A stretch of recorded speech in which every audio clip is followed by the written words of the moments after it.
Hey guys, Jarek here, going to be doing some Call of Duty Black Ops 2. This time we're doing some team deathmatch on the map Vertigo. I'm going to be using the Skorpion Evo 3 with the primary gunfighter wildcard. My attachments are an extended mag, because it is not a clip, it is a magazine. Using a suppressor and a quick draw handle, my perks are Hardline, Scavenger, and using perk 3 Greed so I can use Engineer and Dexterity. I've been using Dexterity a lot, and the main reason is not really for climbing, although that really does help, that is a helpful thing to have. But the main reason I'm using Dexterity is so that I can aim faster after sprinting. That is a gigantic help. Anything that makes you aim quicker in this game is pretty much something you want to equip, or at least if you have my playstyle, you want to equip it. Now I'm playing a lot slower than I usually do. I'm being very, very cautious, and as a result, I ended up getting a flawless game. I did not die.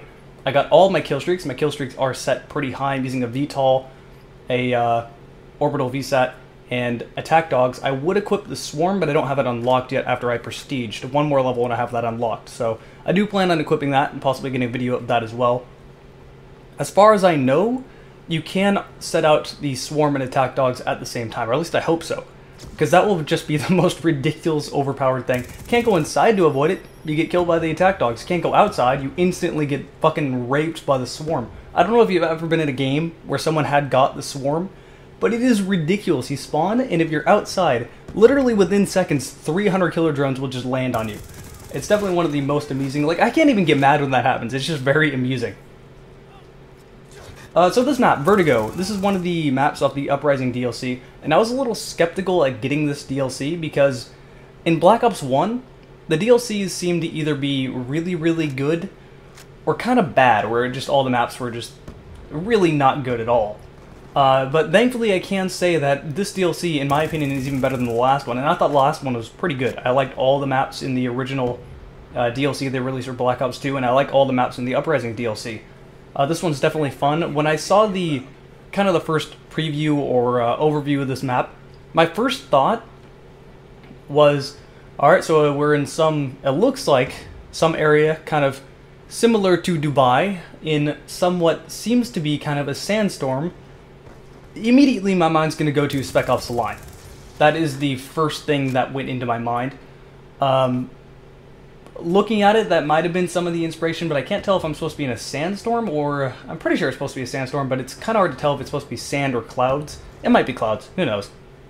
Either way, kind of cool.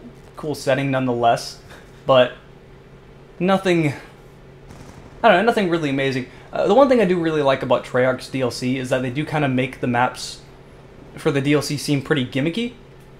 I'm not sure why they do this. I'm pretty sure it is pressure put on them by the publisher, making it so that they pretty much have to make multiplayer maps look like the single-player game. Because all the multiplayer maps in Black Ops 2 originally looked very, they were boring. I mean, on top of the fact that the maps themselves were small, they were cramped, they were really, well, let's just be honest, the maps in Black Ops 2 fucking sucked. They were horrible. Thankfully, the DLC maps are a little bit bigger, and they do have some kind of gimmicks to them, like, say, grind on a skate park, downhill you're on a ski resort, here you're on a rooftop. They have another one that's pretty gimmicky, actually, very gimmicky. That is a remake of Firing Range, where you're in a Hollywood studio, and there's a whole bunch of different things, like you're in some setting made for alien invasion, just cool stuff like that. And they always seem to include something like that in their DLCs, and I really like that, because the first thing I look at when it comes to a multiplayer map is the, not really the way it looks, but the layout. You have a good layout, I'm going to like your map, but if you make the map look good, kind of add a few gimmicks here and there, I'm really going to like that map. It adds a lot to the map, whether you think it does or doesn't. It really does make the map a lot more fun. So I'm coming up pretty close. I'm getting pretty close to getting all of my kill streaks. I didn't get a ton of kills this game, because since I was playing so careful, and setting up my orbital VSAT right there, I was being very, very careful, kind of a lot more slower paced than I usually play Call of Duty in general. It works pretty well, but it results in sort of a slow play style. I prefer this. This is just kind of the way I prefer to play.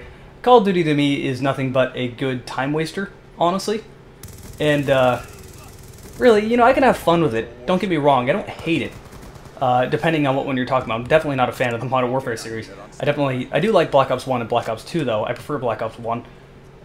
But it's a good time waster. You know, I can lay back, have fun with it and play it, and I don't really have any negative feelings towards it.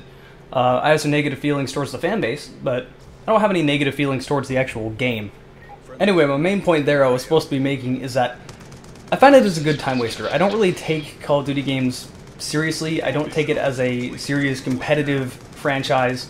I'm a very competitive person. I like competing, I like winning, I like showing that I'm, the best person in that lobby or the best person playing the game at the moment. Now don't get me wrong, it's still good sportsmanship. I'm not going to be an ass. But, I like to compete and I like to win. And Call of Duty is just not a game that really appeals for me in that way because it's such a casual game where it's really made to be get out there out of the mainstream market. If I want to really be serious and competitive about a game, I'm going to go play a game like Red Orchestra 2 where I really am allowed to play still and there's really big consequences for it, and it's definitely not made for the mainstream market. It's definitely made for the hardcore gaming market that have played these games for a long time. Anyway, that was the end of the game. Somehow, someone got above me with 16-5. Probably was just running around shooting equipment and not doing anything more. But I didn't die. I didn't get a ridiculous, amazing amount of kills. But hey, still, that's my first flawless game I've had in Black Ops 2. Hope you enjoyed the video, and I'll see you later.